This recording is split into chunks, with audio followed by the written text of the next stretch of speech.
time to talk. And today is the last episode of What is Stoicism? Today is the day when we cover the fourth virtue of Stoicism, which is justice. Justice.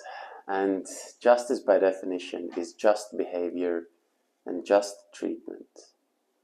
Marcus Aurelius believed that this was one of the most important virtues above all else.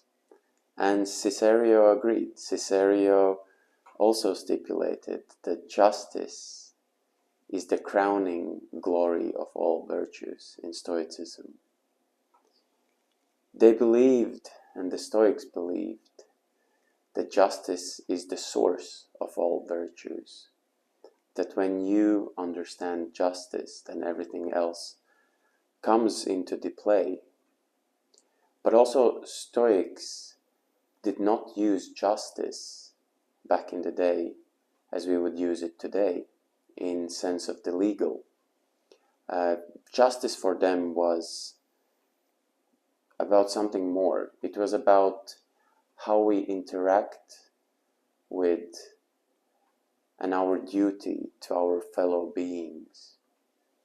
See, Stoics believed that we all are one, that we have come into this existence for the whole world, for one another, for the nature, for the whole universe, that everything we are one, and that we must live and act accordingly. That is one of the ideas behind the Stoicism. And Marcus Aurelius frequently asked this question: what is courage good for?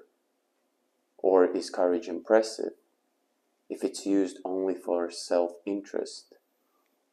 Or how can wisdom be good if it's not put to use for the whole world? And Cicero, in his very lengthy, comprehensive study on the ethics of Stoicism, it's called On the Moral Duties, he wrote down the basic ideas or the basic principles of this existence, that we are one. And the basic principles, in accordance with the justice on Stoicism, and I will read them to you, are the following: that no one do harm to another, that one uses common possessions as common and private belongings to their owners, that we are not born for ourselves alone, that men were brought into being for the sake of men, that they might do good to another, that we are ought to follow the nature as guide, and that we must contribute our part to the common good and nature. They believed in good faith and truth as being justice, and to put it simply, anything that inflicts injury or harms another being is not justice. So we need to avoid harming others.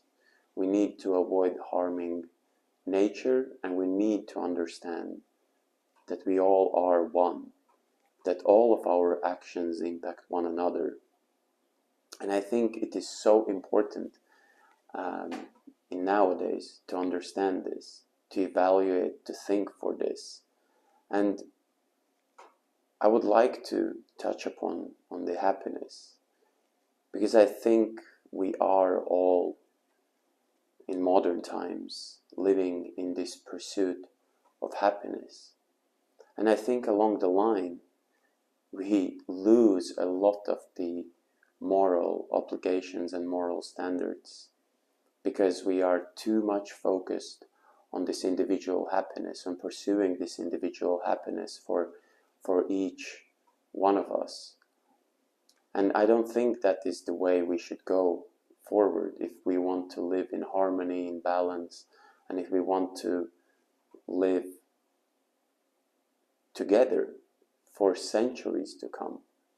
I think we have forgotten what it means to be just, to be wise, to be courageous, and to use temperance and moderation in many of these things.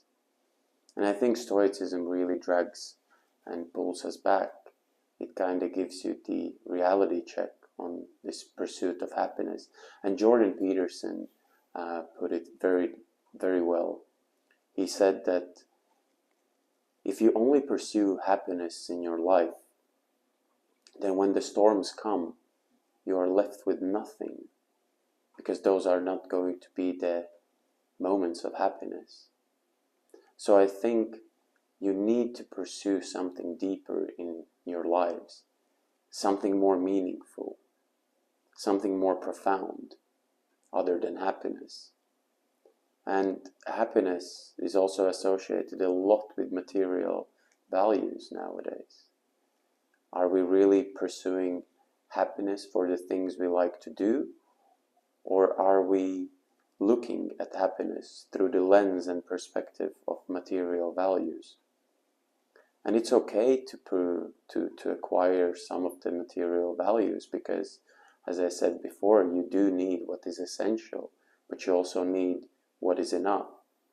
And maybe having more and more is just not enough. So I think with what I want to conclude these mini-series is that I found Stoicism really as this balance in life. These four virtues, the wisdom, courage, temperance, and justice, they've helped me immensely to create and look at life in a more meaningful way, to actually not be afraid of pursuing more meaningful things other than just a job and financial benefit.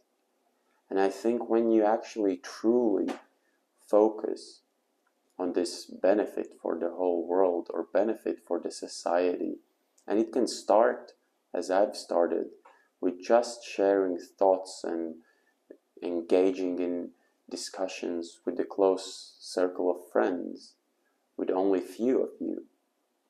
And I think that is already a step forward towards something more meaningful, more deeper, more profound. We have to come into this unity, into togetherness, all of us, especially when hard decisions are at stake, when in the world, which might seem troubling, and you might find yourself lost, you might understand that you are not lost, and you do have people to turn to. You do have someone to talk to, or you understand that you can take actions on your own and start changing things for yourself. And it does take courage, and it does take wisdom, and it does take temperance and the sense of justice to pursue and acquire these steps and to start. So that is my message to you on all of the series on what is Stoicism. Be wise, be courageous, have temperance in your life, and act and have this sense of justice. And if that may be the start, that would be a good start. Cheers, friends, and thank you very much.